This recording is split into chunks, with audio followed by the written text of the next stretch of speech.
यवतमाळ जिल्ह्यातील तमाम बंधू भगिनींनो, मंचावर उपस्थित आदरणीय नेते बाळासाहेब आंबेडकर तसेच विविध समता समाज संघटनेचे, ओबीसी संघटनेचे, धनगर समाजाचे, आदिवासी समाजाचे विविध नेते बंधूंनो, आरक्षणाची जेव्हापासून सुरुवात झाली तेव्हापासून ही लढाई आहे. पुणेकरांना याची कल्पना आपल्या सगळ्यांना आहे. जेव्हा जेव्हा आरक्षणाच्या माध्यमातून या व्यवस्थेमध्ये आपण आपले हक्क प्रस्थापित करण्याचा प्रयत्न केला तेव्हा तेव्हा या विचारधारेच्या विरोधातली जे जे सत्ता पक्ष असतील त्यांनी विरोध केलेला आपल्याला दिसतो. ही आरक्षणाची लढाई ही विचारधारेची लढाई आहे.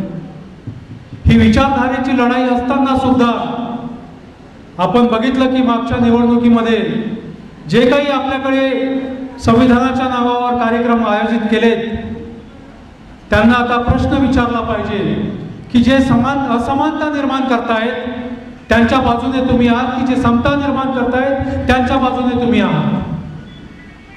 या महाराष्ट्रामध्ये ज्या दंगली जाती अत्याचाराच्या नावाने सुरू झाल्या, आरक्षणाच्या नावावर सुरू झाल्यात, त्याला शमवण्याचं काम फक्त आणि फक्त बाळासाहेबांनी केलं आहे. असं असतानाही सुद्धा आपण ज्यांना निवडणुकीमध्ये निवडून दिलं त्यांना आपण प्रश्न विचारणार आहोत की नाही आहोत हे आपण स्वतःला प्रश्न उपस्थित केला पाहिजे.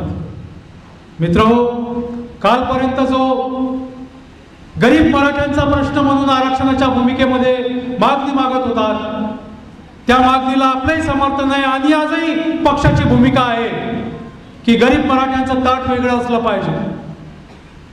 पण ही मांडत असताना तुम्ही आज त्या मागणीमधचं रूपांतर सगळ्या मराठ्यांना ओबीसी मधून आरक्षण दिलं पाहिजे असं केलं आहे. ही समाजामध्ये दुफडी माजवण्याचं काम आहे आणि हे दुफडी माजवण्याचं काम ज्यांना आपण मतदान केलं ते करतायत. आणि हे जर आपण समजून घेतलं नाही आणि आजच्या कार्यक्रमामध्ये सुद्धा वितुष्ट निर्माण करण्याचं काम कोणी केलं यवतमाळमध्ये तुम्हाला माहित आहे. तेव्हा हे संविधान संगोपन, संविधान बचाव याचे चेहरे आपण ओळखले पाहिजे, याचे बोलावते धनी आपण ओळखले पाहिजे. आणि येत्या 7 तारखेला आरक्षण बचाव यात्रेची जी सांगता औरंगाबादला होत आहे तो मंडलचा दिवस आहे. व्ही.पी. सिंगांनी या दिवशी मंडल आयोग लागू केल्याचा निर्णय घेतला आहे. लागू करायला किती कष्ट करावे लागलेत आपल्याला माहित आहे.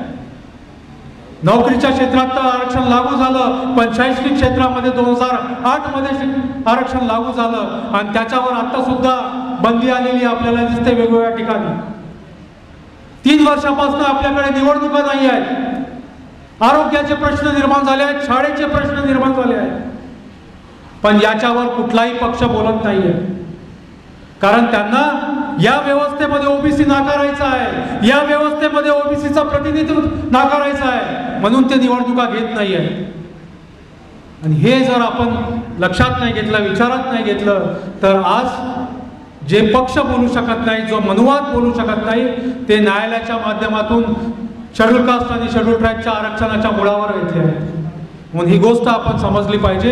ही विचारधारेची लढाई फक्त आणि फक्त बाळासाहेब लढत आहेत. 7 तारखेला तुम्ही या लढाईमध्ये सहभागी व्हाल अशी आशा बाळगतो. जय सेवा, जय बिरसा, जय भीम.